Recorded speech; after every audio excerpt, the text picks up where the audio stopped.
আসলে বাড়িটা আমার খালু অনেক শখ করে বানাছিল। খালু আছে দেশের বাইরে, আমি আর খালা এই বাসায় থাকি। তো আমি মাঝে মাঝে কাজ করবো, বাইরে যাই, খালা বাসায় একা থাকে, এই কারণে চিন্তা করলাম একজন ভাড়াটা ওটা ভালোই হয়। তো আমার একটা শর্ত আছে। কি শর্ত? ভাড়া তো হলো 5,000, আমার কিন্তু 7,000 দেওয়া লাগবে।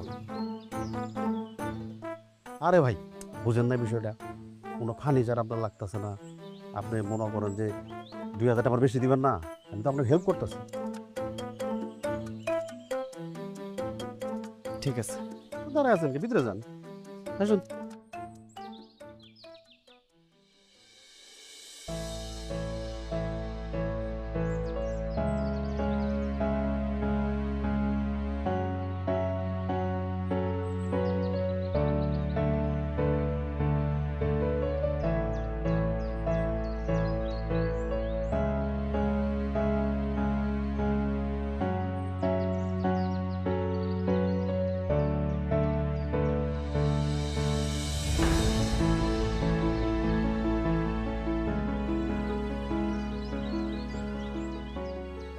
বাবা এসো মা, এসো, বসো বাবা।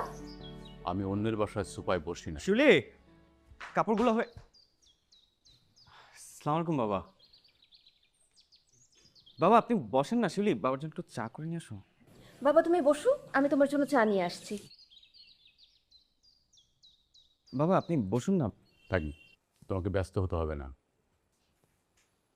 গাড়িতে কিছু আসবাবপত্র রাখা আছে, লেবারকে বলে ওগুলো একটু নামানোর ব্যবস্থা করো। আসবাবপত্র? হ্যাঁ, ওরা অনেকক্ষণ যাবত ওয়েট করছে, তুমি একটু দ্রুত নামানোর ব্যবস্থা করো। সরি বাবা, আপনি ওনাদেরকে চলে যেতে বলুন। কি বলছো?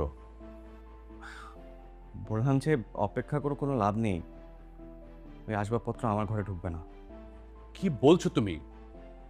আমি আমার মেয়ের জন্য অনেক কিছু করতে পারি, ওগুলো এনেছি আমার মেয়ের সুখের জন্য।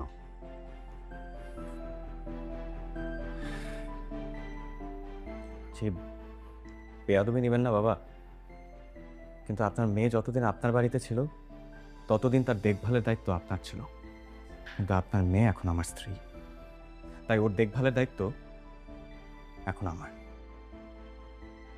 আমি জানি আমার সংসারে শিউলিকে খুশি রাখার মতো তেমন কিছুই নেই, কিন্তু আমি চাই আমার নিজ হাতে